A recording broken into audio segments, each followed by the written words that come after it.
Hola chicas, buenas tardes. Vamos a comenzar. Entonces, ya esta es la última parte de la revisión de la fisiología digestiva y integrarlo con situaciones especiales.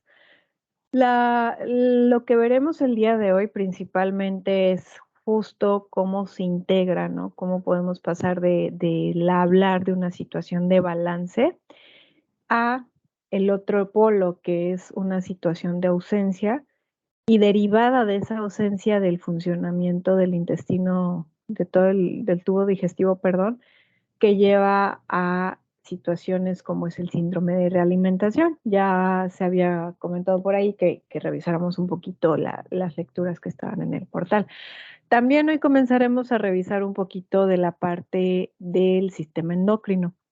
Entonces, comenzamos del tubo digestivo porque el enfoque que va a ser de esta asignatura es, pues, a todo lo digestivo, ¿no? Es lo primordial. Si hablamos de fisiología, la verdad es que sería muy, muy extenso, entonces el objetivo es que ustedes lo apliquen en la nutrición y lo disfruten sobre todo, porque como es una materia muy teórica, de pronto sí nos podemos perder o aburrir. Entonces aquí hay que hacerlo un poquito llamativo. Lo que revisábamos la sesión pasada, pues era ya justo el cómo funciona el intestino, la velocidad del movimiento que tiene normalmente, eh, cómo se llaman las diferentes porciones que lo comprenden, la cantidad de líquidos que se secretan de forma diaria, ¿no? Dentro del intestino, cómo el intestino regula toda la parte de los líquidos, los electrolitos. También hicimos mención de la microbiota, pues el papel tan relevante que tiene. De hecho, la microbiota es un continuo de revisión en toda la licenciatura. Entonces, vamos a recapitular un poquito por ahí, ¿no? Principalmente, eh, es, es aquí un recordatorio de que el aparato digestivo es de los más extensos, como todos tiene funciones primordiales, y aquí el por qué es el número uno para el nutriólogo es porque es la entrada a todos los nutrimentos del cuerpo, indudablemente. Ahora, tiene un modelo de 3 pasos, recuérdenlo y ténganlo muy presente: ingiero, digiero, uso. Y gracias a este proceso, las diferentes funciones corporales se mantienen y también, pues, gracias a los órganos y las estructuras, podemos aprovechar todo lo que nos llegue, tanto macro como micronutrimentos, los líquidos, establecemos barrera a microorganismos patógenos o absolutamente cualquier agente extraño, agente xenobiótico. Tiene relación con todos los sistemas, el sistema nervioso, sistema endocrino, el sistema renal, entre otros muchos más. En cuanto a su longitud, recuerden que mide aproximadamente 9 metros, pues de los más largos podemos decir el esófago mide 30 centímetros, el duodeno mide medio metro, 2 a 3 metros de yeyuno, 3 a 4 metros de ilion y hasta 1.5 metros de intestino grueso, o sea, es demasiado. Y si no fuera suficiente esa longitud, podemos mencionar las microvellosidades, las cuales sabemos que ayudan a que se absorban los nutrimentos de forma más eficiente. Entonces, en esencia, tenemos una superficie de absorción que va de los 200 hasta los 300 metros cuadrados. Y lo más llamativo o lo más impactante es que estas microvellosidades tienen un recambio muy rápido. Estamos hablando de un recambio que va cada 3 a 5 días y pues estas vellosidades, una vez que terminan su vida útil, se reciclan en los nutrimentos que se aprovechan. Ahora, en todo este viaje sabemos que se entremezclan diferentes secreciones, tan solo de saliva, pues hablamos de 1 a 1.5 litros, de la secreción gástrica 2.5 litros, de la secreción pancreática 1.5 litros, de medio litro, aproximadamente de lo que viene siendo la secreción biliar, 1 litro de secreciones intestinales, más aparte todos los líquidos que recibimos de la dieta. Y por si no fuera suficiente en todo el proceso, hay un intercambio constante de iones y líquidos, mismos que dependiendo las necesidades se retienen o se eliminan y tan así es el proceso que sabemos que es altamente eficiente, o sea, se elimina lo que se tiene que eliminar, no de más. Entonces, también la motilidad es algo importante porque el intestino delgado, recuerden que se mueve más rápido, hablamos de 1 centímetro por minuto, mientras que el intestino grueso, pues ya es un poquito más, más lento, hablamos de 5 centímetros por hora. Ahora, en el proceso participan, se regulan de diferentes formas, de diferentes maneras, las hormonas que tienen un papel específico. Justamente la sesión pasada no las vimos tan a detalles, nada más se las dejé compartidas en el portal de Classroom. Algunos ejemplos de hormonas involucradas en el proceso del tubo digestivo, pero la verdad es que son muchísimas. Les dejé compartidas las más relevantes para que las fueran revisando el papel que tienen. Ahora, adicional a todo esto, tiene una cualidad de que en los últimos años ha llamado la atención y se ha robado el protagonismo los diferentes microorganismos colonizadores que tenemos en el intestino y que cumplen funciones como producir fracciones de vitaminas, producir ácidos grasos de cadena corta resultante del metabolismo de los nutrimentos que nosotros no aprovechamos, nos defienden de agentes patógenos, entre otras muchas funciones más. Entonces, aquí, gracias al funcionar constante, recordemos que el aspecto crucial es que la función óptima del tubo digestivo depende del aporte constante de los alimentos, ya que en situaciones de ayuno prolongado la reintroducción a alimentos da lugar a la proliferación celular. Entonces, sabemos que pueden existir diferentes situaciones por las cuales un individuo atraviesa un ayuno, ¿no?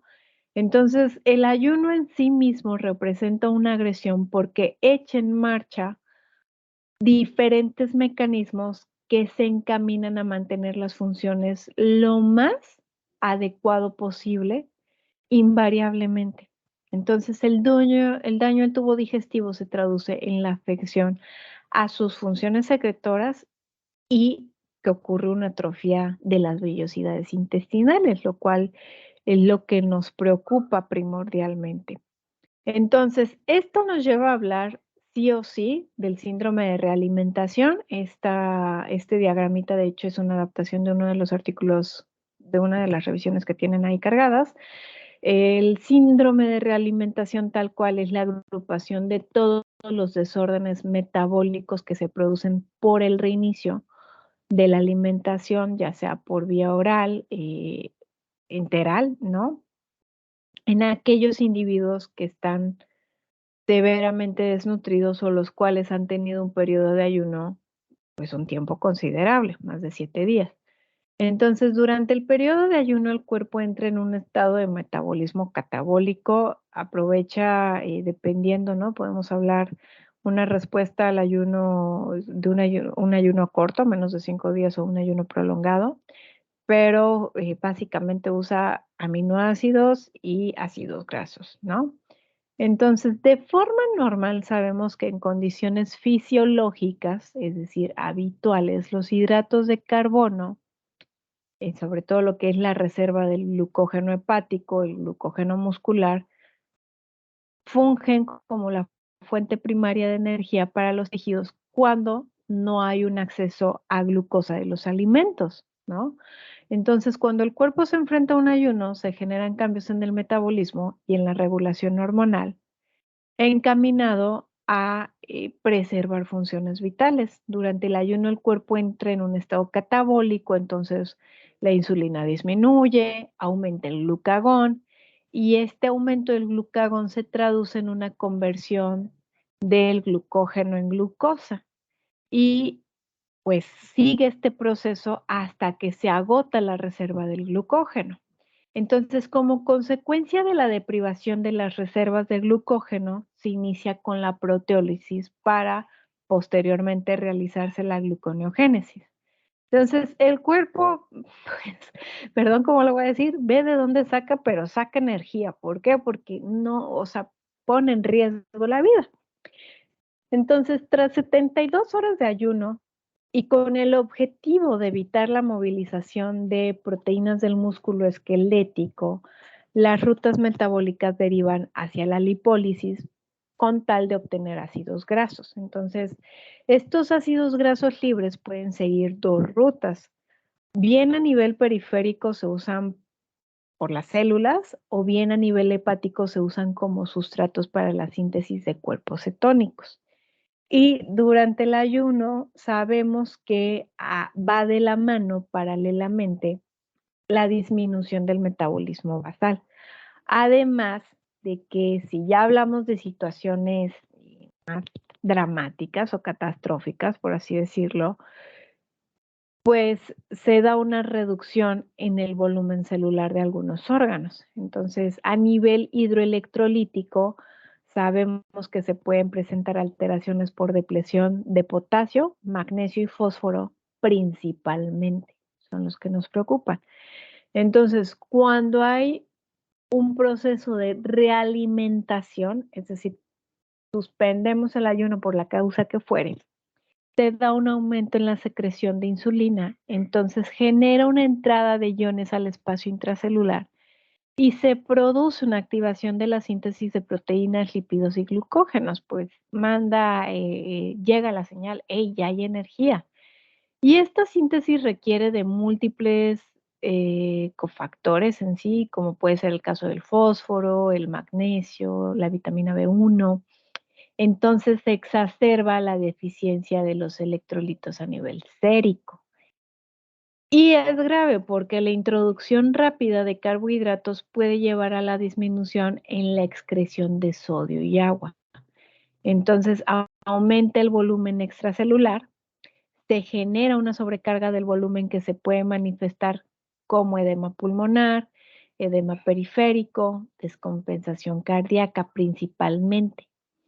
En el síndrome de realimentación, pues principalmente cómo se vaya a dar la sintomatología dependerá de los trastornos hidroelectrolíticos que estén presentes. Y pues la variabilidad clínica se relaciona, les digo, con esta parte y la severidad del trastorno. Ahora, en la mayoría de los casos se pueden tener síntomas que pueden ir de lo leve, ¿no? Náusea, vómito, letargo, pero también podemos hablar de otros muy graves, insuficiencia respiratoria, falla cardíaca, arritmias, delirio, coma e inclusive la muerte. Entonces, por ahí, justamente un aspecto importante y que lo vamos a conjuntar un poquito el comentario con la asignatura de evaluación del estado nutricio, pues lo que ocurre en algunos casos es que no se valora al momento del ingreso del hospital el estado nutricional del paciente. Yo puedo tener pacientes que ya me están llegando de entrada con cierto grado de desnutrición, de tal suerte que si hablamos de un traumatismo grave que implique ayuno, pues se pueden dar idea de que mi pronóstico nutricional no va a ser favorecedor para este paciente. Y siempre hay que estar evaluando los electrolitos para evitar situación de problema con lo que es fósforo, potasio, magnesio, ¿no? Principalmente, y estar evaluando cómo está la eliminación del sodio. Entonces, era importante hacer esta pequeña pausita en hablar del síndrome de realimentación, porque créanme, les servirá más adelante, o sea, es una integración, siempre van a estar hablando en toda la carrera del proceso salud-enfermedad. Entonces, en esencia, estos siguen siendo pues temas bases de lo que es la nutrición, ¿no? Hablar nutrición, hablar de ayuno, de desnutrición, realimentación, es algo básico que no lo pueden dejar pasar, ¿no? Es un imperdible. Entonces, continuando, chicas, pues ya mencionábamos por ahí algunas hormonas, algunos lugares que secretan ciertas hormonas, o sea, en camino en el tubo digestivo, pero ahorita ya lo vamos a observar de forma general. Eh, revisando pues todo lo que es esta parte del sistema endocrino. ¿Sí? Entonces, dentro de las características del sistema endocrino, recordemos que las hormonas son esos mensajeros químicos que se liberan en la sangre por células epiteliales especializadas y gracias a las hormonas nuestro cuerpo puede llevar a cabo múltiples funciones a corto y largo plazo en el organismo. Entonces, todos los procesos que están bajo el control de las hormonas incluyen el metabolismo, la regulación del medio interno, la temperatura, el balance hídrico, la reproducción, crecimiento, desarrollo, entre muchos otros. Le debemos muchísimo a las hormonas. Entonces, las hormonas tienen acción en sus células diana, a través de tres formas. Puede ser mediante el control de la velocidad de las reacciones enzimáticas, un poquito lo que ocurre en el proceso digestivo. Puede ser también mediante el control del transporte de iones o moléculas a través de las membranas celulares, como puede ser un poquito por aquí, pensemos en el papel de la insulina, que ayuda a transportar la glucosa al interior de la célula, o bien mediante el control de la expresión genética y la síntesis de proteína. Pues una vez que entra la glucosa, gracias a la hormona de la insulina, viene la expresión genética para diferentes funciones. Entonces, una hormona es una sustancia química que se secreta por una célula, ¿no? O células hacia la sangre, se transporta, ejerce su efecto en concentraciones variables. Y las moléculas que actúan como hormonas no solo son secretadas por las glándulas endocrinas clásicas, porque siempre pensamos en la hipófisis principalmente. También podemos hablar de las neuronas, las neurohormonas que secretan, y en algunos casos las células del sistema inmunitario, las famosas citocinas. Entonces, aquí podemos mencionar que las hormonas, en primer lugar, tienen un proceso de secreción, que es este movimiento de la sustancia desde el interior de una célula hacia el líquido extracelular o el medio externo y se va a la sangre. Ahora, sabemos que por ahí puede haber ciertas excepciones a esta regla. De hecho, se empieza a usar el término ectohormona, es decir, tiene referencia a algunas moléculas donde se secretan hacia el medio externo, por ejemplo, las feromonas, y que bueno, sabemos que es bien polémico por ahí el tema de las feromonas en los perfumes, ¿no? Entonces, una hormona en sí debe de ser transportada en la sangre a la célula diana distante. Las moléculas que se sospecha que son hormonas, pero aún no están aceptadas como tal, reciben el nombre de hormona candidata y se identifican con la palabra factor. Por ejemplo, las hormonas reguladoras hipotalámicas se conocían como factores liberadores o inhibidores, dependiendo, y no como hormona liberadora o inhibitoria. Y lo mismo ocurre con las moléculas señalizadoras derivadas de los lípidos que se llaman eicosanoides. Entonces, ahorita vamos a ir revisando los diferentes tipos de hormona y les va a caer, o sea, van a decir, ah, ok, ya vi por dónde va este sentido. Ahora, una molécula puede actuar como hormona al ser secretada desde una ubicación actuar de forma parácrina o autócrina, entonces es muy variable. Y pues saben, perdón. Saben ustedes que las hormonas normalmente se tienen acción porque se unen a sus receptores. Depende ahí de pronto el tipo de hormona, cómo es que se una, pero cuando se unen inician respuestas bioquímicas, entonces viene toda esta parte de la acción de la hormona. Y sabemos que la hormona puede actuar en múltiples tejidos, pero los efectos pueden ser variables, ¿no? Entonces, la actividad de las hormonas y otras señales químicas debe tener una duración limitada para que el organismo sea capaz de responder a los cambios en el medio interno. Imagínense que la insulina se liberara siempre, o sea, que fuera una hormona que siempre se libera, pues ya estaríamos, no sobreviviríamos, ¿no? Por eso les hago mención de que todo tiene una duración determinada. Normalmente las hormonas se degradan en el torrente sanguíneo y se convierten en metabolitos inactivos y gracias a la conversión de enzimas de fase 1 y enzima de fase 2, hígado y riñón lo eliminan, ¿no?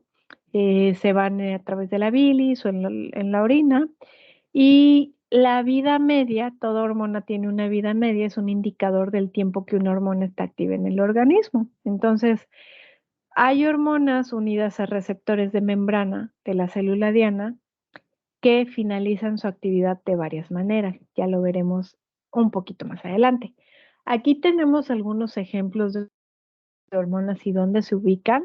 Mi intención más que nada es, aquí chequen en esta tablita, en el estómago y en el intestino, les puse la verdad como 3 ejemplitos, y más adelante, no en esta materia, en otra que llevan, por ejemplo, tejido graso. Pues el reconocer al tejido grueso como un tejido endocrino. Bueno, creo que igual lo llegan a ver en bases de bases moleculares o algo así, me parece que se llama la asignatura. De que lo verán, no se preocupen. Entonces, continuando con esta parte, tenemos 3 clasificaciones de las hormonas principalmente.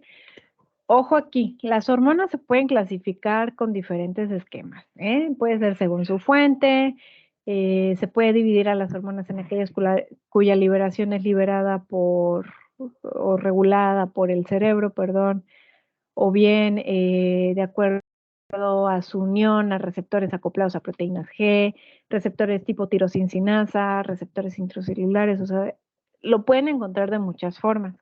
Ahorita lo vamos a revisar bajo el esquema donde las hormonas se dividen en tipos químicos, que es como lo más amigable, ¿no?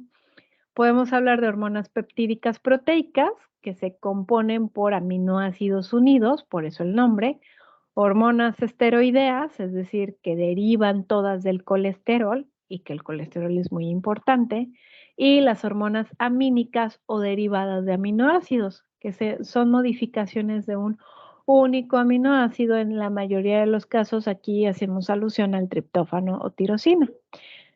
Entonces, las hormonas peptídicas o las hormonas proteicas principalmente varían desde péptidos de solo 3 aminoácidos chiquititos hasta grandes proteínas o hasta glucoproteínas inclusive. En cuanto a la síntesis y el empaquetamiento de hormonas peptídicas, normalmente están contenidas en vesículas secretoras que están en la membrana celular, como muchas otras proteínas. Entonces, sale un péptido inicial que sale del rimosoma y en sí este péptido inicial es una proteína inactiva grande que se conoce como preprohormona. Entonces, las preprohormonas contienen una o más copias de una hormona peptídica, una secuencia señal que dirige a la proteína hacia la luz del retículo endoplasmático rugoso y otras secuencias peptídicas que pueden tener actividad biológica o bien carecer de ella. Entonces, avanza esta preprohormona inactiva a través del retículo endoplasmático y crea una molécula más pequeña conocida como prohormona. Entonces, la prohormona en el complejo de Golgi se empaqueta en vesículas secretoras junto con enzimas proteolíticas, cortan la prohormona en la hormona activa y otros fragmentos. Este proceso se denomina como modificación posttraduccional. Entonces, las vesículas secretoras que contienen péptidos se almacenan en el citoplasma de la célula endocrina hasta que se llega a la señal de secreción. Nos tocan la campanita de, hey, es momento. Entonces, todos estos fragmentos peptídicos creados a partir de la prohormona son liberados hacia el líquido extracelular en un proceso que se conoce como cosecreción. Ahora, en cuanto a este tipo de hormonas, son solubles en agua. por lo tanto se disuelven con facilidad en el líquido extracelular, que pues las transporta todo el cuerpo. Y tienen una vida media chiquitita, de minutos. Si la respuesta a una hormona peptídica se debe de sostener durante un periodo más extenso, esta hormona se debe de secretar de forma continua, o sea, tiene que estar el estímulo actuando de forma constante. Ahora, aquí, por ejemplo, una que podemos mencionar es la insulina. Es una hormona peptídica y todo este proceso que de hecho les estaba describiendo es el que tiene la insulina en sí. Ahora, en cuanto al mecanismo de acción que tienen las hormonas peptídicas, em, pues realmente les mencionaba que son más que nada afines a los medios líquidos, entonces son incapaces de ingresar en la célula diana, por lo que se necesitan unir a receptores de membrana. Entonces, el complejo hormona-receptor es el que inicia la respuesta celular mediante un sistema de transducción de señal. Muchas hormonas peptídicas actúan a través del sistema de segundo mensajero de AMP cíclico. Entonces, algunos receptores, por ejemplo el de la insulina, son receptores tipo tirosincinasa, o bien puede haber otros ejemplos que actúan a través de otras vías de transducción de señal. Y la respuesta normalmente suele ser rápida porque tienen un sistema de segundo mensajero que modifica las proteínas existentes. Por ejemplo, se une la insulina a su receptor, el receptor a su vez se fosforila, se autofosforila en un sustrato, este sustrato se une a un complejo y este complejo se trasloca y activa otra vía de señalización, da pauta a vías de señalización. Entonces, pues tienen un mecanismo muy sofisticado. Ahora, tenemos hormonas esteroideas que son derivadas del colesterol, tienen una estructura química similar, porque todas derivan del colesterol, ¿no? O sea, ahí está contenido. La diferencia que tienen de las hormonas peptídicas es que estas se sintetizan en los tejidos de todo el cuerpo, las peptídicas, mientras que las hormonas esteroideas se sintetizan solo en unos poquitos órganos. La corteza suprarrenal, la porción externa de las glándulas suprarrenales, sintetizan varios tipos de hormonas esteroideas. Cada glándula suprarrenal se ubica sobre un riñón. Entonces, las gónadas producen esteroides sexuales, los estrógenos, la progesterona y andrógenos. La piel puede sintetizar la vitamina D. En la mujer embarazada, gracias a la placenta, se secretan hormonas esteroideas. Entonces, las células que secretan las hormonas esteroideas tienen una gran cantidad de retículo endoplasmático liso, donde se sintetizan los esteroides. Entonces, saben que pues, esteroides, colesterol, grasitas, ácidos grasos, son lipofílicos y estos difunden con facilidad a través de las membranas, tanto para salir como para ingresar. O sea, cuando sale de su célula de origen, cuando entra a la célula diana.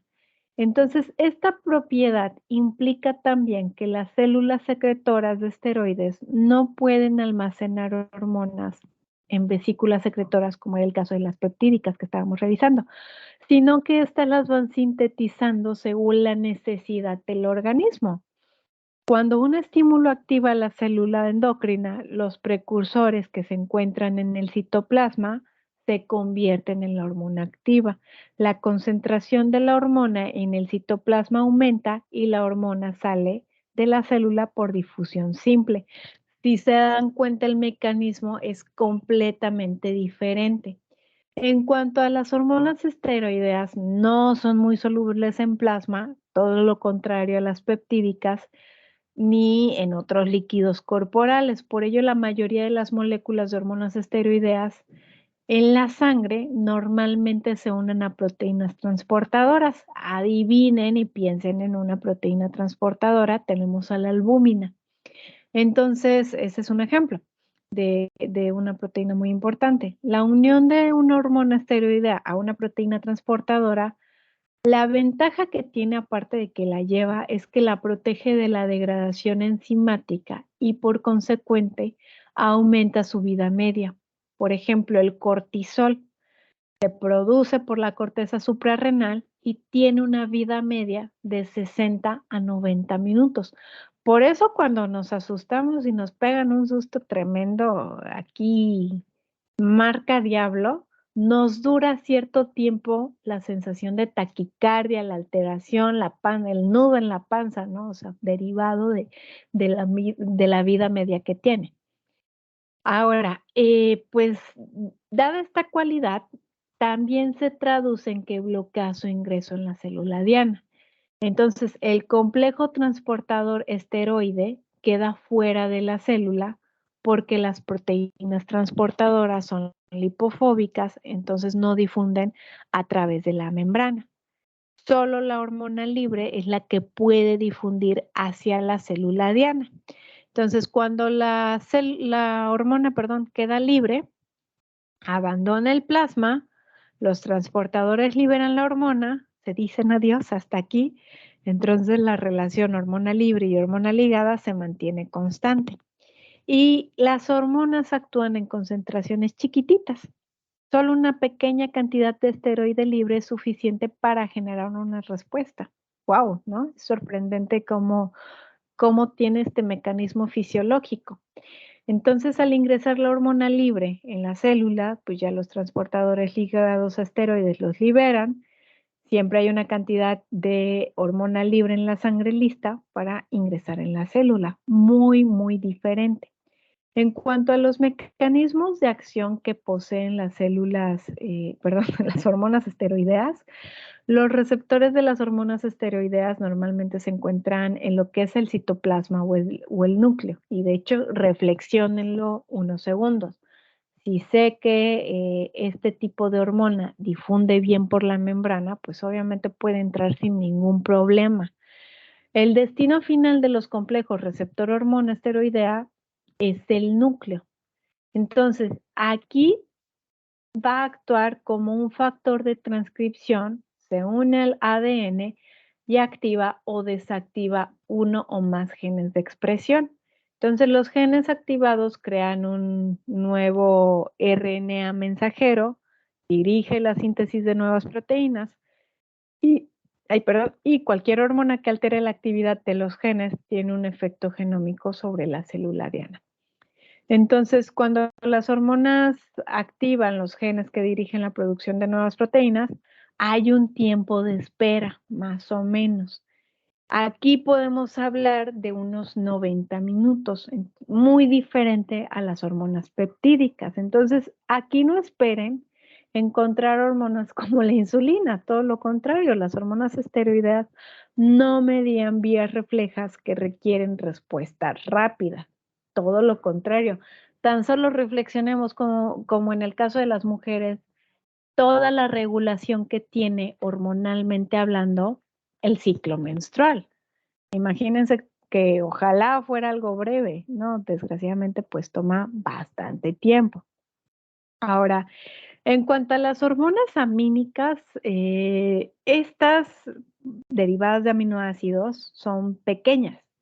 Les mencionaba que derivan a partir del triptófano o de la tirosina y pues tienen anillos de carbono en sus grupos. Por ejemplo, la melatonina es un ejemplo de este tipo de hormona y la melatonina deriva del triptófano. De hecho, por ejemplo, por ahí les responde no un mito, sino esta recomendación que viene de alimentos que te ayudarán a conciliar el sueño, porque son alimentos ricos en triptófano. Entonces, como que en un modo muy simplista, ¿no? Decir, bueno, mucho triptófano igual a mucha melatonina. Sabemos que la regulación no es precisamente así, pero ya les responde un mito que probablemente por ahí tenían o habían escuchado. Ahora, en cuanto a las catecolaminas, estas derivan de la tirosina, también las hormonas tiroideas tienen tirosina, y a pesar de tener el precursor en común, las dos familias de hormonas son súper diferentes, o sea, las catecolaminas regulan otra cosa abismalmente diferente de las hormonas tiroideas. En cuanto a las catecolaminas, la mayoría de las hormonas esteroideas, de las hormonas de un solo aminoácido perdón, no se almacenan, o sea, no se sintetizan en alguna célula endocrina por la naturaleza que tienen. Entonces, estas usualmente se producen según la demanda y difunden, ¿no? En cuanto a las hormonas tiroideas, que saben que se producen gracias a la tiroides, se comportan de manera similar a lo que son las hormonas esteroideas y de hecho tienen receptores intracelulares que activan genes. Recordemos, las hormonas esteroideas se sintetizan, ¿no?, en corteza suprarrenal o en el órgano, en la glándula correspondiente, ovarios, testículos, aquí, pues bueno, aplicarían decir la tiroides, ¿no? Ahora, en cuanto al control de la liberación hormonal, de forma global, ¿sale? Algunas hormonas tienen un estímulo claro que inicia su secreción y otras tienen estímulos, pues, menos claros realmente, o bien se secretan en forma continua con base al ritmo circadiano. Por ejemplo, aquí podemos mencionar que algunos conceptos en lo que es el control de la liberación hormonal, un estímulo, un sensor, una señal de entrada, la integración de señal, señal de salida, el órgano diana y respuesta. Entonces, básicamente, todas las vías reflejas tienen componentes similares, que son estos: el estímulo, sensor, señal de entrada, integración, señal de salida, órgano diana, etc. Entonces, normalmente la célula endocrina es el sensor, entra en esta parte. En cuanto a lo que es la señal de salida, pues es una hormona o una neurohormona. Y en esta parte, las vías de control más simples en el sistema endocrino son aquellas en las que la célula percibe directamente un estímulo y responde secretando una hormona, ¿no? Es como la vía más conocida, la señal, la ruta más tradicional. Entonces, las hormonas se pueden liberar por más de una vía. Por ejemplo, la secreción de la insulina puede ser desencadenada por señales del sistema nervioso central o bien por la secreción de una hormona del tubo digestivo luego de las comidas. Hay más de una forma. Y el sistema nervioso y el sistema endocrino, de hecho, están muy íntimamente ligados, tienen una estructura y función similar.